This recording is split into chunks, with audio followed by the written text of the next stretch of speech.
सब देखने और सुनने वालों की खिदमत में मोहब्बत भरा सलाम। नाज़रीन, पाकिस्तान चलेंगे और पाकिस्तान में बड़ी गरम गरम खबरें हैं। आजकल जो हालात वहाँ पे बने हुए हैं सबकी नज़र में। हमारे ब्यूरो चीफ हैं इस वक्त वहाँ पे। सर ये बताइए कि ये जो चलान वाला मामला अभी तक ये कोई ठंडा पड़ा है या उसी तरह के हालात चल रहे हैं? जी, चलान का जो मामला है इसके अंदर सिर्फ दो जो है वो तरमीम की गई है। ये दो हाईकोर्ट ने ये कहा गया है कि कोई भी लड़का जो कॉलेज या स्कूल जा रहा है या पढ़ने के लिए जा रहा है, अगर उसने यूनिफॉर्म पहनी हुई है तो फिर पुलिस जो है उसका चलान नहीं कर सकती। और नंबर दो, पुलिस को ये कहा गया है कि पहले चलान की जो उम्र की हद रखी गई थी 18 साल की, 18 साल जब आपकी उम्र हो जाती है तो फिर आप शनाख्ती कार्ड बनाते हैं और साथ ही आपका जो है वो सारा काम हो जाता है लाइसेंस का भी। तो अब हाईकोर्ट के हुक्म के ऊपर पुलिस को यह पाबंद किया गया है कि 16 साल की उम्र के जो नौजवान लड़के जो कॉलेज में या मैट्रिक क्लास में पढ़ते हैं, फिल फोर्थ काउंटर्स बना के जहाँ पर ये खिदमत मरकज है पुलिस की तरफ से, वहां पर भी उनकी तरफ से जो है वो 16 साल की उम्र के लड़कों का भी लाइसेंस बनाया जाए ताकि उनको प्रॉब्लम ना हो। तो इस वजह से सिर्फ स्कूल के टाइम तक उनको सहूलत है, बाकी उसी तरह जो है वो 2000 रुपए का चलान, 5000 रुपए का चलान उसी तरह जारी है। अच्छा, जिनके पास लाइसेंस नहीं है वो बनवाने जाते हैं तो वहाँ कोई दिक्कत पेश आ रही है? कोई टेस्ट वेस्ट भी लेते हैं या बना के दे रहे हैं? जी बिल्कुल, उनके वहां पर जो है वो मोटरसाइकिल का, अगर मोटरसाइकिल चलानी है तो मोटरसाइकिल का टेस्ट होगा, चलाकर आपको दिखानी पड़ेगी। और अगर आपको वहां पर गाड़ी है तो गाड़ी का लाइसेंस गाड़ी चलाकर दिखानी पड़ेगी। इसलिए साथ कुछ बेसिक कंप्यूटर के ऊपर जो है वो इशारे दिखाए जाते हैं, उसके मुताबिक उनका जवाब दिया जाता है कि अगर वो कम से कम 3 सही जो सवालों का जवाब दे दे तो उसके बाद जो है वो उसको लाइसेंस जारी कर दिया जाता है। लेकिन जिस तरह से पुलिस ने जो पकड़ दकड़ और ये कार्रवाई की है तो बेइंतहा रश होने की वजह से लोग जो है बड़े परेशान है, क्योंकि तकरीबन ज्यादातर लोग जो है लाइसेंस के बगैर जो है अपनी गाड़ी या मोटरसाइकिल चला रहे थे। तो इस वक्त उनको बहुत ज्यादा परेशानी है और बेइंतहा रश होने की वजह से लोग 2-2 घंटे 4-4 घंटे लाइनों में लगते हैं, तो फिर जाकर उनकी बारी आती है। और बाद जो है वो कंप्यूटर का सिस्टम भी खराब हो जाता है, जिसकी वजह से जो है वो इनको मजीद दिक्कत और परेशानी का सामना करना पड़ता है। हेलमेट की क्या सूरत हाल है? सुना है कि मैं कल देख रहा था चिन्योट में भी कोई 2 नंबरी हो रही, और जगह पे भी कहते हैं कि बड़े फजूल से हेलमेट बेचे जा रहे हैं और काफी कीमत वसूल की जा रही। जी, जो इस चलान की जो ये तरमीमी ऑर्डिनेंस पास किया गया जिसके अंदर किराया जो है वो ये जो चलान की जो कीमत बढ़ाई गई थी, उससे पहले जो आम हेलमेट था वो 1200-1300 रुपए का या 500 रुपए से लेकर 2000 रुपए तक कच्चा हेलमेट मिल जाया करता था। उसकी क्वालिटी भी अच्छी थी, लेकिन जैसे ही पुलिस की तरफ से पकड़ दकड़ और हेलमेट और लाइसेंस की तरफ जोर दिया गया तो उसके बाद फौरी तौर के ऊपर जो है लाइसेंस ये जो हेलमेट माफिया था ये हरकत में आ गया। और एक बिल्कुल नाकस सा जो बिल्कुल गंदा सा हेलमेट है वो भी इस वक्त 5000 से कम नहीं मिल रहा और लोग मुख्तलिफ तरीकों से जो है वो हेलमेट जो है वो हल्की क्वालिटी का लेकर 2000 रुपए का, 1000 रुपए का हेलमेट खरीदते हैं और 5-5 हजार 6-6 हजार रुपए का लोगों को बेच रहे हैं, क्योंकि लोगों को मजबूरी है। क्योंकि पंजाब पुलिस की तरफ से और ट्रैफिक पुलिस की तरफ से पूरे पंजाब में ये कहा गया कि कोई भी शख्स जो है वो बगैर हेलमेट के सड़क के ऊपर नहीं आएगा। अगर भी कोई शख्स सड़क के ऊपर आता है तो उसके खिलाफ FIR दी जाएगी, उसके खिलाफ जो है वो कानूनी कार्रवाई की जाएगी। तो इसलिए जो नाकस कारकर्दगी वाले जो ये हेलमेट है जिसकी वजह से पहन के आप ये कह सकते हैं कि अगर हादसा होता है खुदा ना खास्ता तो वो काम नहीं करेगा, वो भी हेलमेट इस वक्त जो है ब्लैक में मार्केट में 5 से 7 हजार रुपए मिल रहा है। अच्छा, एक सवाल एक आम सा है कि जो पीछे बैठा होता है उसके लिए भी जरूरी है या जिसने चलाना सिर्फ उसके लिए जरूरी है? जी, आज से कुछ 3-4 माह पहले उन्होंने ये शर्त लगाई थी कि मोटरसाइकिल पर जो भी सवार बैठेगा वो दोनों बंदे हेलमेट पहनेंगे। उन दोनों बंदों के लिए खा वो खातून है, बुजुर्ग है, बच्चा है या कोई भी शख्स है, दोनों अफराद हेलमेट पहन के जाएंगे। लेकिन इसके अंदर फिर थोड़ी सी नरमी कर दी गई, तो पीछे बैठने वाले को सहूलत दी गई। अगला बंदा जो बैठा हुआ है जो मोटरसाइकिल चला रहा है उसके लिए ये लाजमी करार दिया गया है कि वो जो है हेलमेट जरूर पहनेगा। अभी जो है इस तरमीम के तहत जो पीछे बैठने वाला बंदा है उसको उसके मतलब अभी कोई ऐसी कार्रवाई नहीं की गई, सिर्फ ये कार्रवाई की जा रही है कि जो शख्स सड़क के ऊपर आता है, ये चलता है, उसके पास हेलमेट का होना, लाइसेंस का होना और उसका शनाख्ती कार्ड का होना जरूरी है। अगर तीनों में से कोई भी चीज उसके पास नहीं है तो वो फौरी तौर पर 279 की कार्रवाई करते हुए इसके खिलाफ FIR दर्ज कर देते हैं। अच्छा सर, मंशियात फरोशों की कमबख्ती आई हुई है, थोड़ा सा बताएंगे? काफी वहाँ पे खलबली मची हुई है, इसमें भागदौड़ शुरू होगी जो मंशियात फरोश है। जी बिल्कुल, हुकूमत पंजाब की तरफ से जो CDD को एक स्पेशल टास्क दिया गया था और जो CDD के सेल नफर चट्टा है उन्होंने जो अपनी टीम को बिल्कुल जो है वो वाज़ेह तौर पे हदायत दी थी कि किसी भी जगह पे कोई भी जो मनशियात फरोश और माफिया काम नहीं करेगा और उनको गिरफ्तार करके उनको खिलाफ कार्रवाई की जाए। तो इसके मुताबिक जो है काना में भी गुज़श्ता 2 रोज कबल भी पुलिस मुकाबला हुआ, जिसमें जो एक पुलिस एहलकार जख्मी हो गया था और 4 जो मलेशियन फरोज थे वो हलाक हो गए थे। इसी तरह बरकी के पास भी, हलियारा और बरकी के एरिया में भी मलेशियन फरोज जो है वो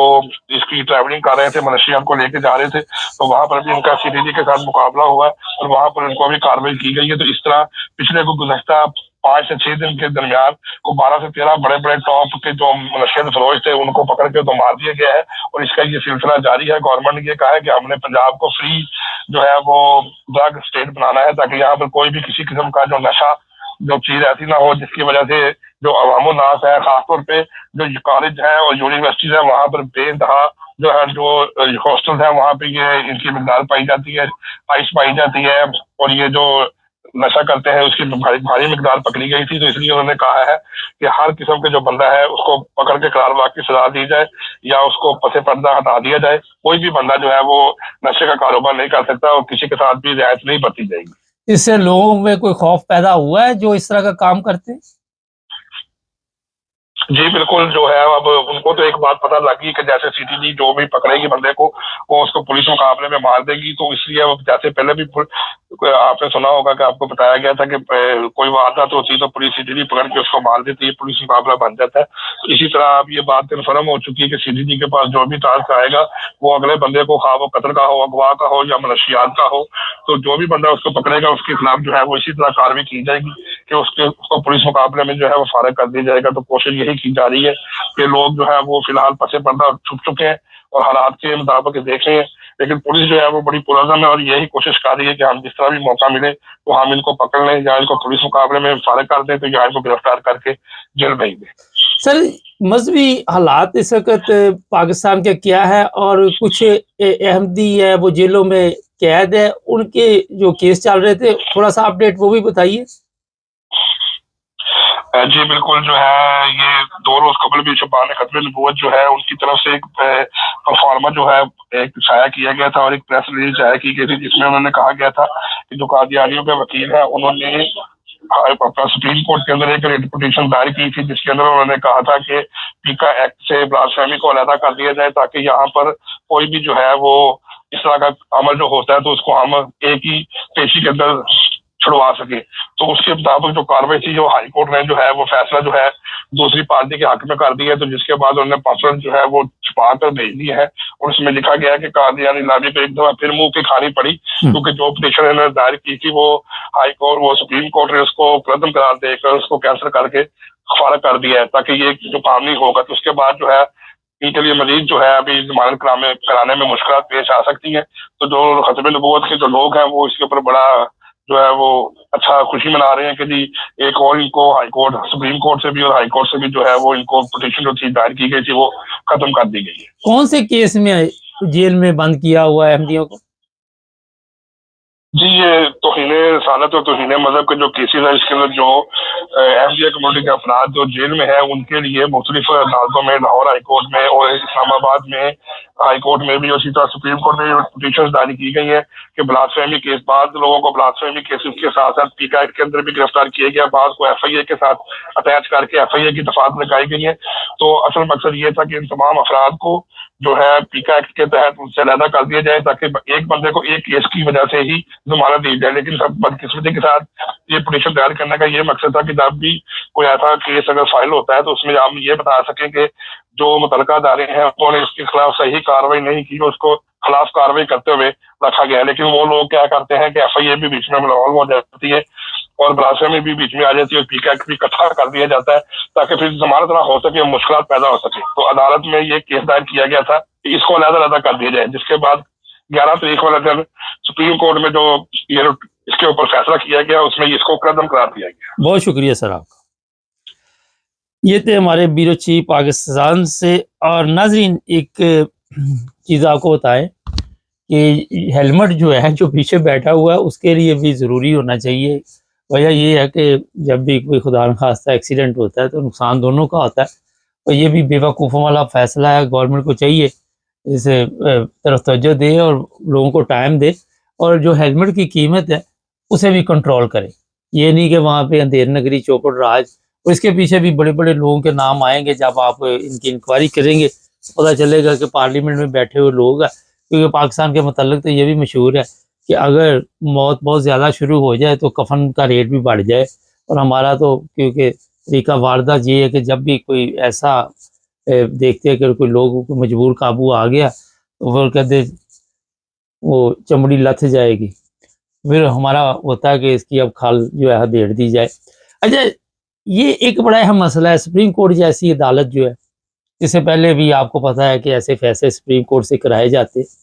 और तौहीन मज़हब, तौहीन रसालत के केसों में जो अहमदी या दूसरे लोग जेलों में बंद हैं, हमने कई प्रोग्रामों में बताया कि उन्हें फौरी रहा किया जाए। और आज भी ख़त्म नबूवत वाले ये जिस तरह हमारे ब्यूरो चीफ ने बताया कि खुशी मना रहे हैं, तो इसमें खुशी की कौन सी बात है, मुझे ये बताइए। तो मैंने कई प्रोग्रामों में बताया कि ये सब झूठे केस होते। अदालतें जो अगर इंक्वायरी करे तो उनको पता चले कि कोई भी अपने मज़हब की तौहीन नहीं करता, और जिन लोगों के कहने पे ये केस किए जाते हैं उनके मतलब आप पता करें तो आपको पता चल जाएगा कि उनके हालात क्या हैं और वो किस तरह मज़हब का गलत इस्तेमाल कर रहे हैं और लोगों को बेवकूफ़ बना रहे हैं। नाज़रीन, ऐसे तमाम कवानीन पाकिस्तान से ख़त्म होने चाहिए जिसकी वजह से लोग इस हालात को पहुँचते हैं, और जब तक ये आप नहीं ख़त्म करेंगे उस वक़्त तक मेरा ख़्याल है लोग भी तकलीफ़ में रहेंगे और हमारा मुल्क भी जो है वो तरक्की नहीं कर सकता। चैनल को सब्सक्राइब करें, जुड़े रहें हमारे साथ ताकि और